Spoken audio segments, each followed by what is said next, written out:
بسم اللہ الرحمن الرحیم۔ السلام علیکم ورحمۃ اللہ وبرکاتہ۔ میرے یوٹیوب چینل میں خوش آمدید۔ امید کرتی ہوں آپ سب خیریت سے ہوں گے۔ آج کی ویڈیو میں آپ کو رسول اللہ صلی اللہ علیہ وسلم کا ایک فرمان سناؤں گی، جس میں حضرت عبداللہ بن مسعود رضی اللہ تعالیٰ عنہ سے روایت ہے کہ رسول اللہ صلی اللہ علیہ وسلم نے فرمایا، نرم خو آدمی جنت میں ضرور داخل ہوگا، چاہے وہ ادا کرنے والا ہو یا تقاضا کرنے والا، خریدنے والا ہو یا بیچنے والا۔ صلو علی الحبیب صلی اللہ تعالیٰ علی محمد صلی اللہ علیہ وسلم۔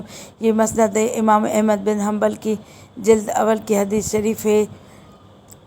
ایک مرتبہ حدیث شریف کی یاد دہانی کے لیے ایک مرتبہ پھر دہرا لیتے ہیں۔ حضرت عبداللہ بن مسعود رضی اللہ تعالیٰ عنہ سے روایت ہے کہ رسول اللہ صلی اللہ علیہ وسلم نے فرمایا، نرم خو آدمی جنت میں ضرور داخل ہوگا، چاہے وہ ادا کرنے والا ہو یا تقاضا کرنے والا، خریدنے والا ہو یا بیچنے والا۔